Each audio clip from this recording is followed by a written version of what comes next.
नमस्कार दोस्तों, मैं रमेश बोहरा।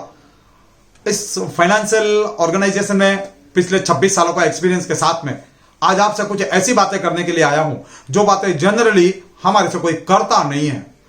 करता इसलिए नहीं है क्योंकि बातें अच्छी है या खराब हो, वो नहीं करता, इसलिए नहीं है क्योंकि उसकी हिम्मत नहीं होती ये बातें आपसे करने की।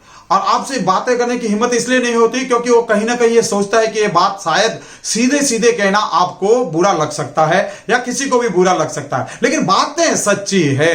अब बातें सच्ची है और हमारे लिए बहुत उपयोगी है, लेकिन फिर भी जब तक कोई हमारे को बताता नहीं है ना, तब तक कभी कभी कोई कोई बातें हमारे दिमाग में नहीं आती है। आती भी है तो थोड़े समय के लिए आती है और उसके बाद में हम लोगों का ध्यान उसके ऊपर से चला जाता है। ऐसी ही कुछ फाइनेंशियल से रिलेटेड बातें मैं आज आपके सामने करूंगा।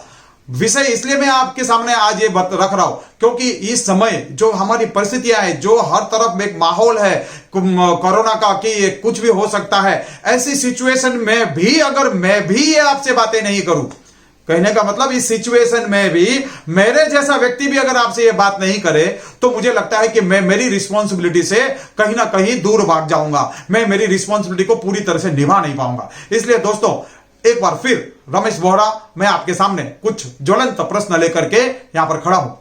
मेरा विषय, पहला प्रश्न आपसे है कि आपका मालिक कौन है। मैं मालिक कौन है ये इसलिए पूछ रहा हूं क्योंकि जनरली हम हमारे खुद के मालिक हैं, या हम जहां नौकरी कर रहे हैं वहां का मालिक की बात नहीं कर रहा हूं। हमारे जो पूरे परिवार का मालिक आप है, और आपका मालिक कौन है, ये एक प्रश्न हमारे सामने आज मैं लेकर के खड़ा हूं। ये आपके सामने भी प्रश्न है और मेरे सामने भी प्रश्न है। कुछ उत्तर हमारे को इस प्रश्नों के ढूंढने पड़ेंगे। एक छोटे से एग्जाम्पल, एक छोटी सी स्टोरी के साथ में मैं आपके इस विषय को रखने की कोशिश करूंगा। एक जंगल में एक गाय दौड़ रही थी और उसके पीछे एक शेर दौड़ रहा था। गाय दौड़ने लगी, शेर भी दौड़ने लगा। अभी शेर गाय को पकड़ेगा ही। ऐसी सिचुएशन में गाय एक ने छलांग लगाई और उसने जाकर के एक तालाब जो था उसमें कीचड़ ही कीचड़ था, उस कीचड़ के अंदर वो गाय गिर गई। और उस गाय कीचड़ के अंदर गिर के उसने हाथ पांव मारने शुरू किए और उसके पीछे पीछे शेर भी कूदा और शेर भी गाय से थोड़ी दूर पे ही उसने भी हाथ पांव मारने शुरू किए। अब समय ऐसी सिचुएशन आ गई कि धीरे धीरे दोनों जैसे जैसे हाथ पांव मारते जा रहे थे वैसे वैसे वो कीचड़ के अंदर जाते जा रहे थे। ऐसे में गाय ने शेर को पूछा, आपका कोई रखवाला है, आपका कोई गुरु है जो आपको यहां से आके बचाएगा। शेर ने बोला, मेरा कोई गुरु नहीं है, मैं शेर हूं, मेरे को गुरु की क्या जरूरत है, लेकिन मैं अगर इस कीचड़ के अंदर धीरे धीरे जाने वाला हूं तो तू भी तो इस कीचड़ में धीरे धीरे करके जा रही है, तेरे पास कौन है। गाय ने कहा, मुझे डरने की बात नहीं है। क्यों? क्योंकि अभी शाम के समय में, थोड़े समय के बाद में मेरा जो मालिक है, मैं घर पे नहीं पहुंची, इसलिए मुझे ढूंढते हुए आएगा और इस कीचड़ में से मुझे निकाल के ले जाएगा। लेकिन आपका कोई मालिक है क्या? दोस्तों, हम शेर तो है, लेकिन क्या हमारा कोई मालिक है? हमारा मालिक अगर जब तक नहीं है कोई, तब तक हमारी भी सिचुएशन उस शेर के जैसी हो सकती है जो कीचड़ में फंसा है। और ऐसी कीचड़ कभी भी इस जिंदगी में आ सकता है जहां पर हम जितने हाथ पांव मारे उतने नीचे जा सकते हैं। तो ऐसी परिस्थितियों के कुछ उत्तर, ऐसे परिस्थितियों में कुछ प्रश्न मैं आपके सामने लेकर के आया हूं। भाई साहब, दोस्त, मैं आपको जिस नाम से पुकारना चाहूं, मुझे लगता है सारे के सारे मैं सद्भाव और आदर पूर्वक शब्दों का प्रयोग करके आपको संबोधित कर रहा हूं। विषय यह है कि कल अगर हमारे को ये कुछ हो जाए, आपको कल कुछ ये हो जाए, तो आपके घर में लगने वाला खर्चा, महीने का खर्चा कितना है, जरा सा एक पेपर पे आप लिख लीजिए। आपको अंदाजा आएगा कि मेरे महीने का घर का खर्चा तो 50,000 है, मेरे महीने का घर का खर्चा तो 1,00,000 रुपया है, मेरे महीने का घर का खर्चा तो 25,000 रुपया है। आप अंदाजा लगाए कि कल अगर कुछ ऐसी ये बीमारियों के कारण हो जाता है और हम नहीं रहते हैं, तो ये हर महीने जो खर्चा लगने वाला है वो हमेशा आता रहे, इसके लिए बैंक में कितना पैसा जमा करना पड़ेगा। बैंक की रेट ऑफ इंटरेस्ट आने वाले समय में 6% तक होने के चांसेस है। मैं आपको एक सिंपल हल्के से बता देता हूं। आप जितना भी सोच रहे हैं ना, अगर आप सोच रहे हैं कि आपके घर का महीने का खर्चा 50,000 रुपया है, तो आपकी वाइफ के पास बैंक में एफडी 1 करोड़ होना चाहिए अगर 6% रेट ऑफ इंटरेस्ट है तो। क्या इतना है? दूसरा प्रश्न, मैं आपको यह पूछना चाहता हूं, क्योंकि यह प्रश्न आपके लिए और मेरे लिए और सबके लिए जरूरी है, और यह समय के हिसाब से यह प्रश्नों के ऊपर चिंतन भी जरूरी है। और यह दूसरा प्रश्न है कि कल अगर हमारे बच्चों को हमको कुछ बढ़ाना है और एक एजुकेशन के लिए जो फंड लगने वाला है, अगर हम इंडिया में उसको डॉक्टर बनाना चाहते हैं, इंडिया में अगर हम लोग उसको इंजीनियर बनाना चाहते हैं, अगर इंडिया के अंदर कुछ उसको एक बहुत बड़ा व्यक्तित्व बनाना चाहते हैं पढ़ाई लिखाई के मामले में, तो कितना पैसा लगेगा? और अगर इंडिया के बाहर उसको ले जाकर के कुछ हम लोग बड़ी डिग्रियां बनाना चाहते हैं तो कितना पैसा लगेगा? प्लीज जरा लिख लीजिए, क्योंकि बच्चे आपके हैं और आपने उनको कुछ बनाने का लक्ष्य रखा हुआ है। ये 2 कॉलम अगर आपने लिख लिया तो आपके सामने अमाउंट आ गया है कि कितना लगने वाला है। तीसरा प्रश्न मैं आपसे पूछता हूं, ये बंबई, ये हिंदुस्तान में हम सब लोगों की एक संस्कृति है कि बच्चों की शादी हम बड़े धूमधाम से करते हैं। उसमें पैसा कितना लगेगा इसका अंदाजा नहीं है, लेकिन एक मिनिमम गारंटेड इतना अमाउंट तो मुझे रखना ही पड़ेगा। वो कितना लगेगा? क्या आपने वो लिखा है? प्लीज मेरे कहने से वो लिख लीजिए।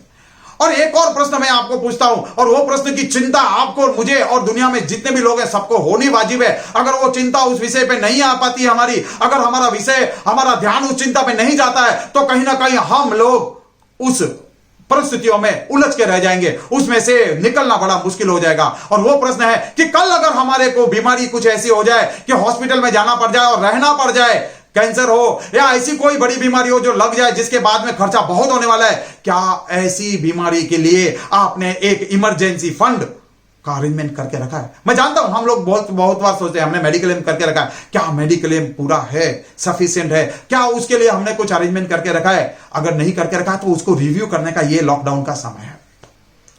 और एक प्रश्न जो मुझे और आपको हमेशा, और आपको और मुझे नहीं, आपके साथ में आपकी पत्नी को और आने वाली पूरी जनरेशन को भी वो प्रश्न हमेशा चिंतित करेगा, वो प्रश्न है बुढ़ापे में हमारा क्या होगा?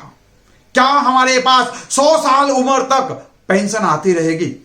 तो बुढ़ापे में हम अगर हमारे को 50 लाख रुपया एक फंड रखना है या 1 करोड़ का फंड रखना है, तो उसमें से पेंशन कितनी आएगी? आप होशियार है, समझदार है, इंटरेस्ट रेट आपको कैलकुलेशन करनी आती है। ये जरा सभी चीजों को अगर हम लोग टोटल मारें, और टोटल मारने के बाद में देखिए अपना कितना आपको लगने वाला है और कितना अमाउंट की जरूरत है, और उसके साथ में आपने कितने का अरेंजमेंट करके रखा है। ये जो बीच का जो गैप है, जो बाकी है, इसको कैसे पूरा किया जाए, ये जानकारी अगर आप चाहते हैं, अगर ये चाहते हैं कि ये आपको पूरी की पूरी तरह से आपको आकर के कोई समझा दे, अगर आप चाहते हैं कि कोई एक्सपर्ट बंदा इसके ऊपर जिसको मास्टरी है इस चीज की, जिसने बहुत से लोगों की ये प्लानिंग की है, अगर वो व्यक्ति अगर आपको आके समझा दे, तो मुझे लगता है ये आपके लिए सबसे पहला व्यक्ति होगा जिसको आप फोन करके बुलाना पसंद करेंगे। भाई साहब, जिसने भी ये वीडियो आपको भेजा है ना, आप उसको फोन कीजिए और उससे कहिए कि आजा, मेरे लिए क्या प्लानिंग है तेरे पास, बता। प्लानिंग अगर उसके पास है और उसको समझेंगे तो ये आपके लिए एक एडवाइजर होगा। मैं भी जानता हूं, आप भी जानते हैं, जब हमारे लिए हम लोग एक मेडिकल एडवाइजर रखते हैं, हमारा एक फैमिली डॉक्टर होता है जो मेडिकल एडवाइस देता है, एक फाइनेंशियल एडवाइजर रखते हैं हम लोग जो हमारे को फाइनेंस, पैसा कहां लगाना है, कैसे करना है, उसकी एडवाइस देता है, एक हमारे पास लीगल एडवाइजर होता है जो हमको लीगल बातों में करता है, तो एक आपके पास इंश्योरेंस एडवाइजर भी होना चाहिए, और वो एडवाइजर होना चाहिए, एजेंट नहीं, जिसको पूरी जानकारी हो। तो उस एडवाइजर से आप एडवाइस लीजिए कि आपका इंश्योरेंस, क्योंकि कल हमारे को कल कुछ हो जाता है, ऐसी इस गतिविधियों में, ऐसी इस महामारियों में, ऐसे इस लॉकडाउन में अगर कल कुछ हो जाता है तो हमारे लिए क्या ये फाइनेंशियल एडवाइजर नहीं कर पाएगा?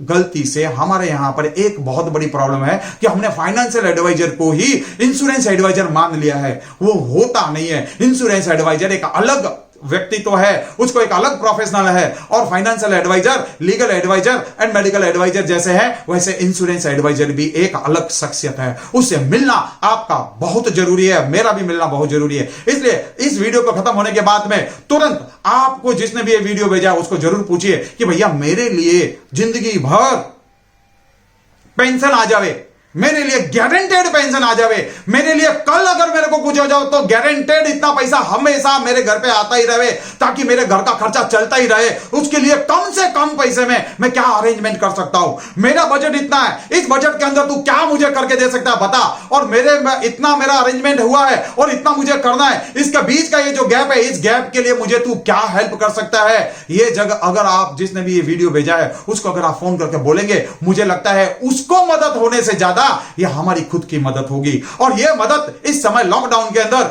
विचारने भी है और चिंतनने भी है। इसलिए इसके ऊपर चिंतन करना, इसके ऊपर विचार करना और इसके ऊपर निर्णय लेने का काम अब हमको करना पड़ेगा। इसलिए मेरा आप सभी लोगों से विनती है कि इस वीडियो को केवल आप आम वीडियो के जैसे नहीं समझे, इस वीडियो को आप समझे और इस वीडियो की गंभीरता को समझे, आपके परिवार की गंभीरता को समझे। मैंने बताया पहले ही कि आपका मालिक कौन है, सेम चीज वही पूछता हूं आपका बुढ़ापे में आपका गार्जियन कौन है। आप जैसे अपने बच्चों के लिए पिता हो, वैसे बुढ़ापे में आपका पिता कौन होगा, आपका बुढ़ापे में आपकी चिंता करने वाला व्यक्ति कौन होगा, इसकी चिंता करने का यह सही समय है। इसलिए आपको मेरी इतनी ही दरखास्त है कि अगर आपके पास कोई इंश्योरेंस एडवाइजर है तो उससे जरूर संपर्क कीजिए और उसको अपनी सारी बातें बताइए। हो सकता है उसकी कुछ बातें आपको समझ में आए, हो सकता है कुछ बातें नहीं समझ में आए, लेकिन इस समय आप दोनों ने मिल करके कुछ निर्णय लेने का वक्त है। आपने मुझे सुना और मुझे समझ दिया, इसके लिए मैं रमेश बोहरा आपका तहे दिल से आभारी हूं। Thank you.